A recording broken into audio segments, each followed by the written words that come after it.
Iyi mpanuka yabaye mu masaha ya saa munani ariko birumvikana ntabwo tuzi neza eh, iminota yabereyeho ariko byabaye nyuma ya saa munani. Twari mu karere twabimenye kubera ko njye nari nagiye mu muganda. Rero iyi kamyo ikaba yateje impanuka, hakagira abantu 11 babura ubuzima. Cyakora hakaba hari n'undi umwe uri mu bitaro urembye. Muri studio za BTN TV ndi Shadrack Niyonsenga, ariko ku murongo wa telefone ndi kumwe n'umunyamakuru wacu akaba ari Tuyishime Jacques ari Rubavu, akaba ari nawe wadukurikiraniye iby'iyi mpanuka. Jacques, wiriwe neza? Mwiwe neza Shadrack, reka twihanganishe imiryango y'ababuze ababo mu mpanuka yabereye ku bitaro bya Gisenyi, ariko kandi tunifuriza ibihe byiza abakunzi ba BTN TV bari mu bice bitandukanye. Nubwo tuvuga bari muri Kigali, mu ntara enye z'igihugu, na n'ubundi tuzigaruka mu burasirazuba, iburengerazuba, amajyaruguru, amajyepfo, ndetse n'abanyarwanda na n'ubundi dufite hanze dukunze kwita intara ya gatandatu y'abadiaspora. Okay.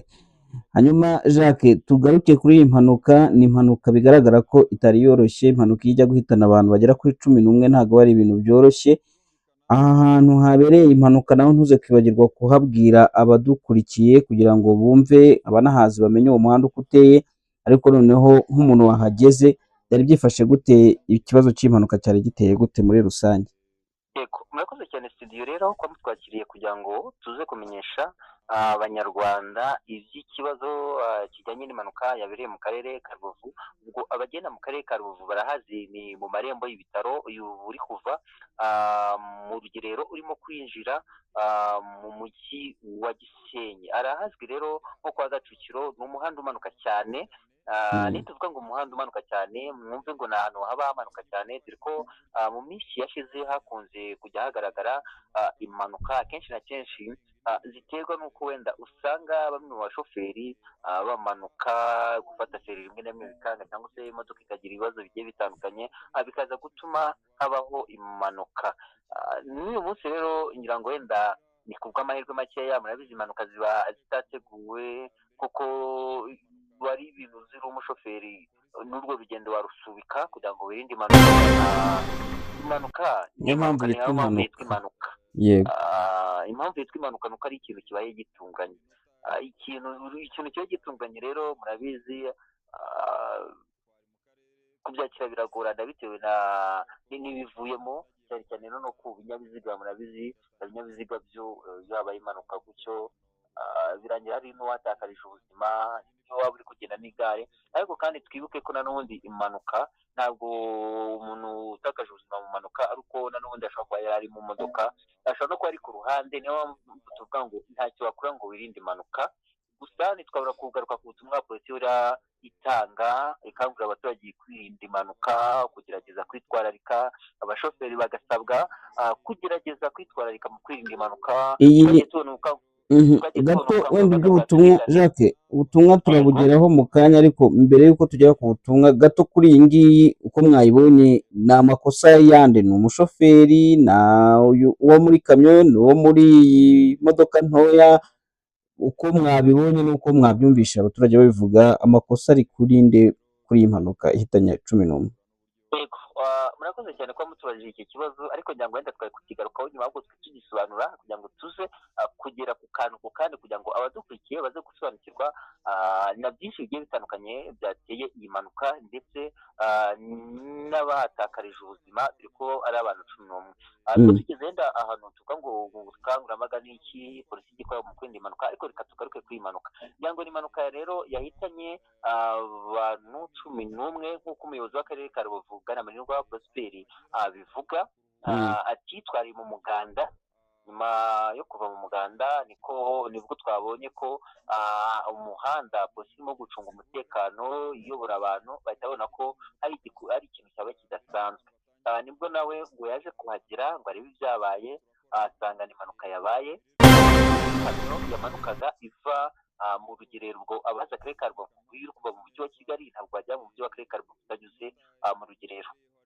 Ubwo rero yageze ahazwi nko kwa Gacukiro, imodoka ibura feri, iyo ni kamyo ikamyo yari ifite yari itwaye ubwo amakontineri amukura ibyuka nibwo yaje gukubita imodoka. Yari itwawe n'umupapa ari kumwe n'abana be batatu ndetse n'abandi yari yahaye lifuti. Amakuru dufite ni uko yari irimo abantu barindwi.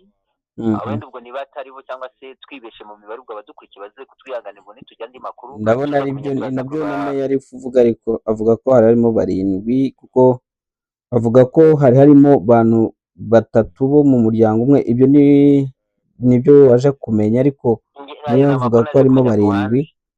Avuga ko harimo barindwi mu gihe hari n'umumotari wari uhetse umugenzi nawe yamuhitanye, ndetse hakaba hari n'umugenzi wigenderaga mu muhanda n'amaguru nawe iramuhitana, ndetse na shoferi w'ikamyo nawe ntabwo yabashije kuharenga nawe yapfuye, gutyo bakuzura 11. ariko meya aravuga ko hari n'undi wakomeretse. Yego, ari uwakomeretse n'umwana wari uri muri iyo modoka, y'abari bavuye gusenga bavuye mu sabato. Yakomeretse, ntabwo nagize amahirwe twamenya ngo wenda gukomereka kwe biri ku rwego runuru, kuko twebwe ntituri abaganga, ntituri inzego runaka nibura ngo tube ari amakuru yandi twaje kumenya. Gusa nanone nk'akazi kacu dukora ni ugukurikira tukamenya amakuru, turaza kubikurikirana, wenda ibyo tuza kumenya tuzabitangariza abadukurikiye mu minsi iri imbere.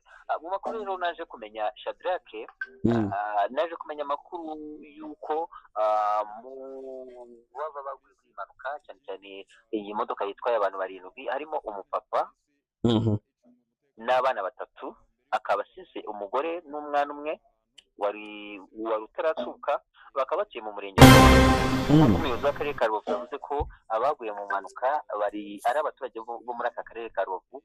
Ngo ngewe aka kanya amakuru maze kumenya ni uko ubwo iyo famiye ariyo mu murenge wa Rugerero, ngo twihanganishe rero nabo muri iyi famiye, inshuti, imiryango ntabwo byoroshye, ariko bagomba gukomera nk'uko bavuye gusenga. ngo Bibiliya ivuga ngo isi si iwacu, tuzayivamo, tuzataha. Aha turi hari abandi bahahoze, natwe turaza, tugomba kuzahava, hakaza n'abandi nabo bakazahava. Mu ijambo ry'Imana, abemera Imana bavuga ko imirimo myiza wakoze ariyo iguherekeza, kandi twizera ko na n'ubundi tuzongera kubona abacu. Mwihanganigeze mu ijambo ry'Imana, ariko abemera Imana niko tubibwanya ngo ku isabato n'ubwo isabato yarangiye, ariko twitegura kuzajya gusenga ejo ku cyumweru ku bandi bakristo muri rusange.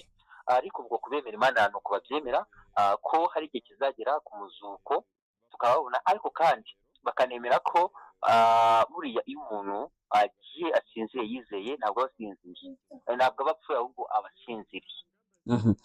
Hanyuma Jacques, garuka noneho ku mpanuka, ariko n'ibyo ni ingenzi cyane byukoze, kuko ni ugufasha bagize ibyago kugira ngo babashe kwihangana no gukomera, nabyo ni ingenzi cyane. Ariko tugaruke nanone ku mpanuka gato, kuko ndacyafite byinshi byo kugira ngo nsobanukirwe, ari nako n'abadukurikiye baza kubisobanukirwa.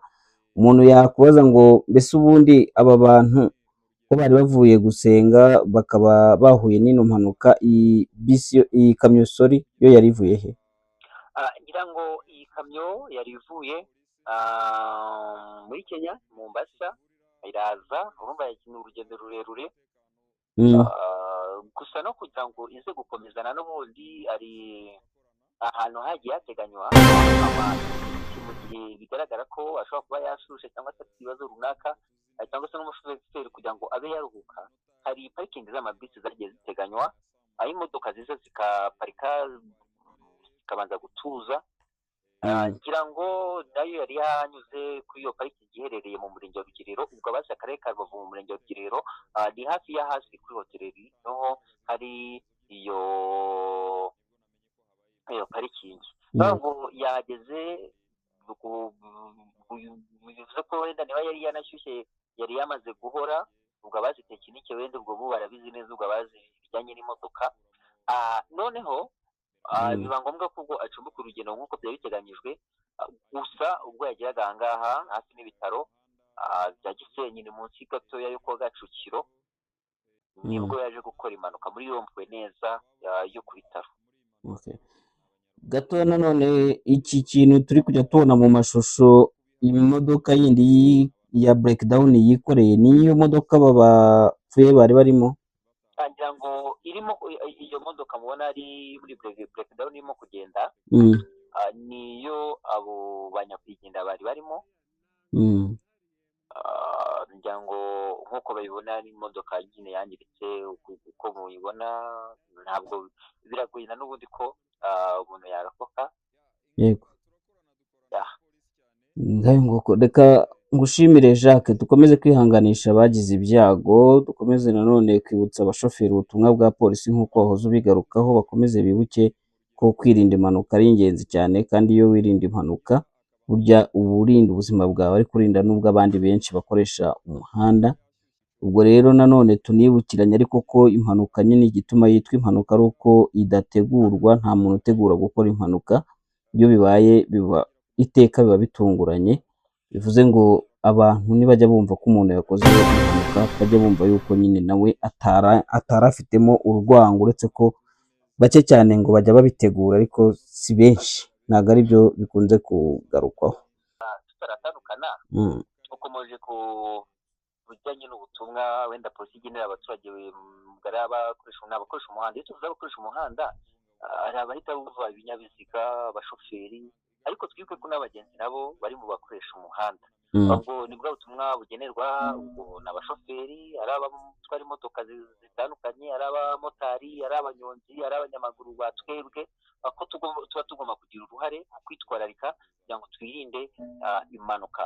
ngira ngo polisi ntacyo idakora wenda kugira ngo wenda impanuka zibe zagabanyuka mu muhanda, ariko na n'ubundi kugira ngo na n'ubundi izo mpanuka zibe zero, ni uko na n'ubundi twebwe ubwacu tubigiramo uruhare, nubwo na n'ubundi biri bube ntacyo umuntu yakora ngo abitangire. Wenda ubwo tudasize niba nta bindi, twareka abadukurikiye bagakurikira ibyo umuyobozi w'akarere ka Rubavu yadutangarije. Asante sana. Iyi mpanuka yabaye mu masaha ya saa munani, ariko birumvikana ntabwo tuzi neza iminota yabereyeho, ariko byabaye nyuma ya saa munani.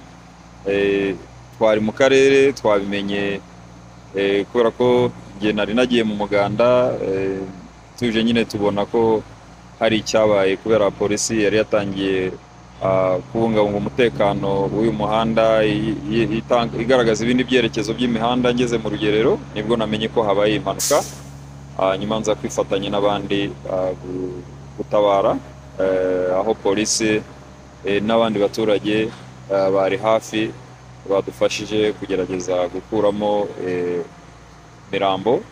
Tukaba rero twaburiyemo abantu babuze ubuzima muri iyi mpanuka bagera kuri 11.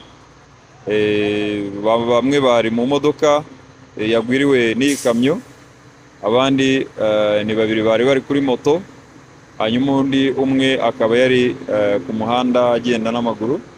Rero iyi kamyo ikaba yateje impanuka, hakagira abantu 11 babura ubuzima.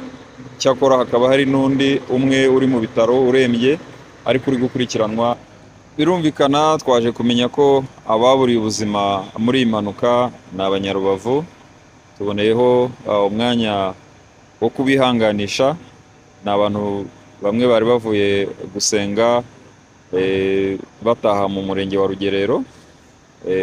Rero birumvikana iyo bimenyekanye kuko abantu baba batunguwe, baraza bakaza gukurikirana, bagategura n'uburyo bwo kubaherekeza mu cyubahiro. Meya, nta ngamba zihariye mu mikoranire yanyu na polisi mu gihe kano gace amakamyo mutemwa yakuramo, wenda mwafashe muri kwiga bazatuma impanuka hamwe zigabanyuka? Ingamba dukorana na polisi cyane, ndetse mwabonye ko twashyizeho n'uburyo bwo kugabanya izi mpanuka, dushyira parikingi nini mu Rugerero aho amakamyo agera akabanza kuruhukira, kugira ngo kuko amwe aba yashyushye amaze gukora urugendo rurerure, n'abashoferi bayo bakabanza no kumenya imihanda bagiye kunyuramo berekeza mu mujyi. ibi rero nicyo kintu cya mbere cyakozwe, kandi muzi ko iriya parikingi icungwa na polisi.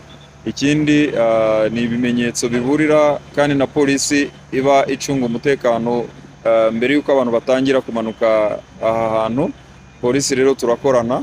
Ibi rero ni impanuka nyine, burya nubwo dukora ibintu bitandukanye bikumira, ariko ntabwo impanuka zashira burundu bitewe n'impamvu zitandukanye. Rero polisi tuba twakoranye bihagije.